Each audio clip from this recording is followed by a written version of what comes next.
Hello guys! Welcome back to my channel. It's me, Grace. Nag-aayos kami today kasi aalis kami. Pupunta kami sa celebration ng daddy ng partner ko kasi sineselebrate niya ngayon yung kanyang name day. Dito sa Czech, binibigyan nila ng importance din yung name day. I think unique sa kanila yon. Meron silang calendar na doon mo makikita kung ano yung sineselebrate during this day, kung anong name of saint ang sineselebrate. Yung daddy niya kasi is Francis yung pangalan. So today, sineselebrate nila yon. I think sa Philippines, ang katumbas niya is fiesta sa atin. For example, yung Immaculate Conception, sineselebrate siya during December 8. Pero ang nagse-celebrate nun is yung buong community or whole country. Pero dito, it's about the individual. If their name is Teresa, on this particular day na sineselebrate yung name ng saint, ayun, lahat ng mga Teresa dito sa Czech is magse-celebrate. Usually, ginagawa nila during the celebration is nagbibigay ng flowers, especially sa mga babae na nagse-celebrate. Flowers, small gifts, like that. Ganon din naman sa mga lalaki. Binibigyan din nila ng gift and then sineselebrate nila yun sa restaurant. They eat together. Yung mga family dito talagang nag-spend time together. We're currently making our way to Milin Hotel Villanets, and I just had to start filming because these moments mean a lot to me. Every time there's a celebration, my partner's parents drive us, and it's become this really sweet tradition. Being included in these family moments, sharing these experiences together, it's something I'm genuinely grateful for. Name day celebrations aren't only European, but Europe is where they are most popular, and Czech had a very strong tradition. It's common to say, Všechno nejlepší k svátku, or Happy Name Day message to a celebrant.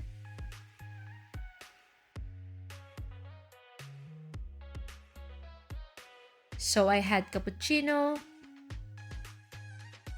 and schnitzel. So after the celebration, we decided to make a quick stop here at this Ukrainian store. Now, what makes this place really interesting is that while it's owned by Ukrainian, the products here aren't just from Ukraine. You'll find items from Poland, Sri Lanka, and so many other countries. It's like a little international market right here. I love places like this because you get to discover foods and products you might not find in regular stores. Plus, you're supporting a local business owner who's brought a piece of their culture to share with the community. So, marami silang tilapia dito sa Ukrainian supermarket.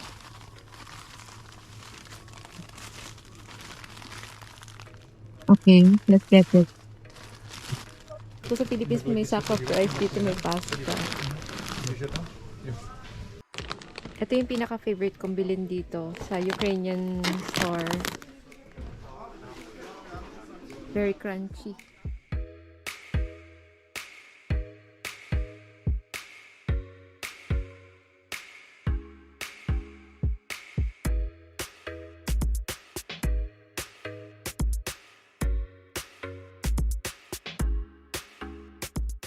We are going to cinema after the name day celebration. We are going to watch Conjuring. Hindi pa din ganoon kadami yung dumadaan na mga sasakyan dito. Napaka-konti. Mag-traffic man is it's because of the stoplight. Very nice view from here.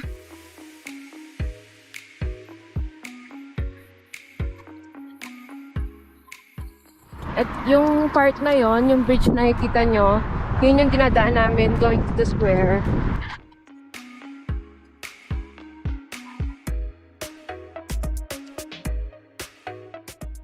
Ayan.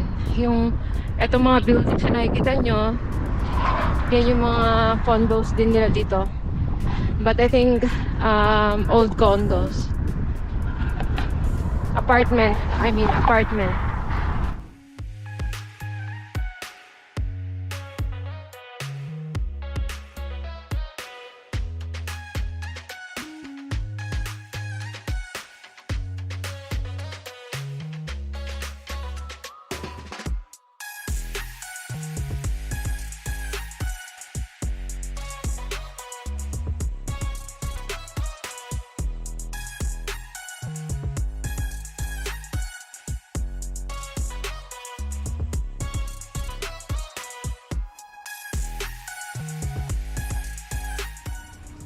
Papunta na kami ngayon sa cinema to get scared.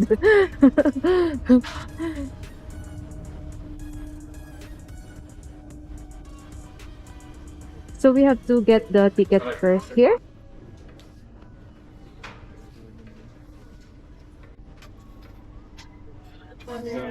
I want nachos. Maybe the natural.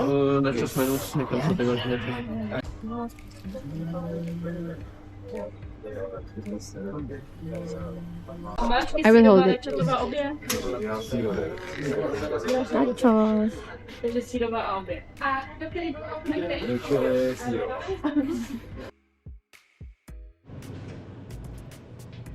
Pauwi na kami from watching movie. Pero nandito kami ngayon sa supermarket. Naghahanap kami ng basil. Kaya lang hindi palagi siyang available. Ito yung mga ano nila, mga herbs. I think basil is very rare here. Fresh basil. Quite rare.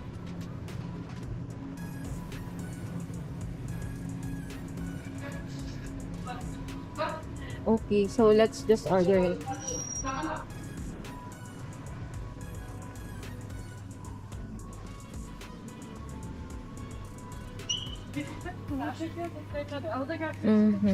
But I think let's see outside if we can just walk. Ito guys, ang dami nilang sparkling dito sa supermarket nila.